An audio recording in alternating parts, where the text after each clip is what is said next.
നമസ്കാരം. Media vision വാർത്തകളിലേക്ക് സ്വാഗതം. കൊക്കോയ്ക്ക് വില റെക്കോർഡിലെത്തി. കൊക്കോ കർഷകർക്ക് ആശ്വാസമായെങ്കിലും പക്ഷിമൃഗ ശല്യവും കാരണം കൃഷിയും കുറഞ്ഞു. ഒരു കാലത്ത് മലബാറിന്റെ കിഴക്കൻ മേഖലകളിൽ ഇടവിള കൃഷിയായി നിന്ന കൊക്കോ ഇന്ന് സകല റെക്കോർഡുകളും തകർത്ത് കിലോയ്ക്ക് 350 രൂപയോളം എത്തിയത് കർഷകർക്ക് ആശ്വാസമായി. കഴിഞ്ഞ വർഷം 30-40 രൂപയായിരുന്നു കൊക്കോയുടെ വില. ഇന്ന് അത് 350 രൂപയിലെത്തി.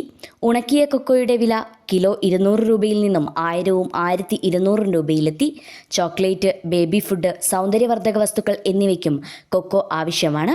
എന്നാൽ പകുതി പോലും കൊക്കോ കർഷകരിൽ നിന്നും ലഭിക്കുന്നില്ല. ഒക്ടോബർ-നവംബർ മാസങ്ങളിലെ മഴ കൊക്കോ മരത്തിലെ പൂവുകൾ കൊഴിയുകയും ഉൽപ്പാദനം കുറയുകയും ചെയ്തു. കൂടാതെ മരപ്പട്ടി, അണ്ണാൻ, കുരങ്ങ് എന്നിവയുടെ ശല്യവും വർദ്ധിച്ചു. ഉൽപ്പാദനം കുറഞ്ഞതും ആഗോളോപയോഗം വർദ്ധിച്ചതും കൊക്കോയ്ക്ക് വില വർദ്ധിക്കാനിടയായതായി കച്ചവടക്കാരും കൃഷിക്കാരും പറയുന്നു. വില വർദ്ധിച്ചതോടെ ഇടവിള കൃഷി ചെയ്യാനുള്ള തയ്യാറെടുപ്പിലാണ് കർഷകർ. News bureau, media vision.